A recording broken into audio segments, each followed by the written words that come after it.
എല്ലാവർക്കും നമസ്കാരം. നമ്മൾ ശരിക്കും പ്രസ് മീറ്റ് വളരെ നേരത്തെ ചെയ്യേണ്ടതായിരുന്നു. നിങ്ങൾക്ക് എല്ലാവർക്കും അറിയാം, നമ്മൾ ശരിക്കും കഴിഞ്ഞ 2-3-4 ദിവസങ്ങൾക്ക് മുമ്പ് പ്ലാൻ ചെയ്തതാണ്. അപ്പോഴാണ് നമുക്ക് ഏറ്റവും പ്രിയപ്പെട്ട, നമ്മൾ ഒരുപാട് സ്നേഹിക്കുകയും മലയാള സിനിമയുടെ അഭിമാനമായിരുന്ന നമ്മുടെ ശ്രീനേട്ടൻ നമ്മളെയൊക്കെ വിട്ടുപോയത്. അപ്പോൾ അതുകൊണ്ടാണ് പിന്നെ കുറച്ച് വൈകി.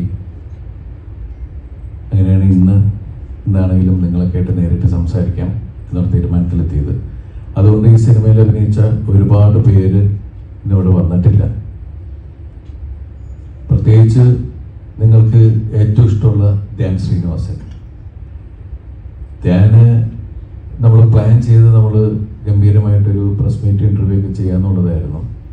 പക്ഷെ ധ്യാനും പിന്നെ ഇതിൽ പങ്കെടുക്കാൻ സാധിച്ചില്ല. ഇന്ന് നമ്മളെ സംബന്ധിച്ച് എനിക്ക് തോന്നുന്നത് 2020 പടം കഴിഞ്ഞിട്ട് ഓരോ സീനിലും പുതിയ പുതിയ ആർട്ടിസ്റ്റുകൾ വന്നുകൊണ്ടിരിക്കുന്ന വേറൊരു സിനിമയുടെ ഒരു രൂപമാണ് ബബ്ബ അതിലൂടെ നമ്മൾ കണ്ടത്.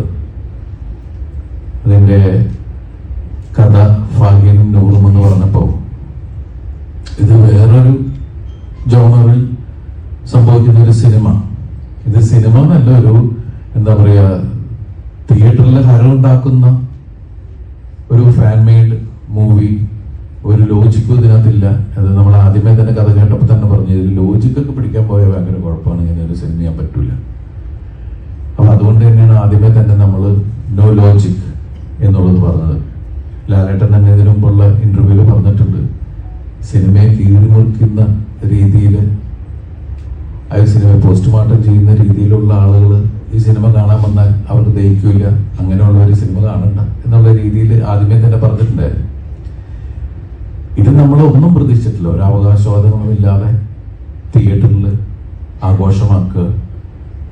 നമ്മൾ ധനഞ്ജയൊക്കെ എൻ്റെ അടുത്ത് പറഞ്ഞത്, ഞങ്ങളൊക്കെ നിങ്ങളുടെ സിനിമകൾ കണ്ടിട്ട് നമ്മൾ വീണ്ടും കാണാൻ ആഗ്രഹിക്കുന്ന കുറച്ച് കാര്യങ്ങൾ നിങ്ങളെല്ലാവരും ഞങ്ങൾക്ക് വീണ്ടും ചെയ്തു തരണം.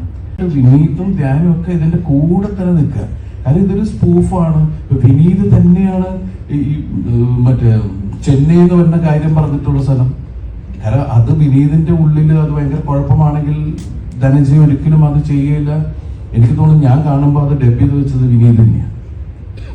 കാരണം എന്ന് വെച്ചിട്ടുണ്ടെങ്കിൽ അത്രയും ആ സിനിമയെ സ്പൂഫായിട്ട് കാണുകയും മറ്റുള്ളവർ കളിയാക്കുന്നതിനെ ഉൾക്കൊണ്ടിട്ട് തന്നെയാണ്. അപ്പൊ ഒരു വിശാലമായ മനസ്സ് എന്ന് പറയുന്ന ഒരു സാധനം ഉണ്ട് ഇതിനകത്ത്. നമ്മൾ മറ്റുള്ളവർക്ക് രസിക്കാവുന്ന സാധനങ്ങൾ എന്തൊക്കെ നമുക്ക് ചെയ്യാൻ പറ്റും എന്നുള്ളതാണ്. പിന്നെ ഇതിനകത്ത് ഒന്നിനെയും ഇവര് സിനിമ ഉണ്ടാക്കുന്ന സമയത്ത്, കഥ പറയുന്ന സമയത്തും ഇവരാരെ ഹേർട്ട് ചെയ്യാത്ത രീതിയിൽ തന്നെയാണ് ഓരോ കാര്യങ്ങൾ ചെയ്തിട്ടുള്ളത്. ഇവർ ഈ സിനിമയ്ക്ക് വേണ്ടി മനഃപൂർവ്വം ഒരാളെ കരിവാരത്തേക്കാനോ ഒരു കാര്യങ്ങൾക്ക് ഇവർ ശ്രമിച്ചിട്ടില്ല. അത് ഐ എം ഡാം ഷുവർ. പക്ഷെ സിനിമ വന്നു കഴിഞ്ഞപ്പോൾ വേറെ രീതിയിലേക്ക് സംസാരിച്ചപ്പോൾ ഭയങ്കര ഹേർട്ടായി. കാരണം ഒരു സിനിമ പണ്ടൊക്കെ എന്ന് വെച്ചിട്ടുണ്ടെങ്കിൽ പെട്ടെന്ന് അത് മുറിച്ചു മാറ്റണം എന്ന് പറഞ്ഞിട്ടുണ്ടെങ്കിൽ ഫിലിം ആകുമ്പോൾ നമുക്ക് എഡിറ്റിന്റെ ഇവിടെ അപ്പം തന്നെ മറ്റേ പ്രൊജക്ട് റൂമിന്റെ ബാക്കിൽ കൊണ്ടിട്ട് അത് അത്രയും കട്ട് ചെയ്ത് മാറ്റി ഒട്ടിച്ച് വിട്ടാൽ മതി. ഇന്നതല്ല. ഇന്ന് ഒരു സീൻ തൂക്കണമെങ്കിൽ അതിൽ 2 ഡയലോഗ് മാറ്റണമെങ്കിൽ എത്ര പ്രോസസ്സാണെന്ന് അറിയാം. അത് പിന്നെ പോയി സെൻസറിന്റെ അവിടെ വരെ പോയിട്ട് തിരിച്ചു വരണം. എന്നാലേ ട്യൂബിൽ ഇത് പിന്നെ ലോഡ് ചെയ്യുള്ളൂ. ഒരുപാട് സമയമെടുക്കും. പിന്നെ ഒരു മനഃപൂർവ്വം ആരെ ദ്രോഹിക്കുന്ന ഒരു കാര്യവും ഈ സിനിമയിൽ ചെയ്തിട്ടില്ല.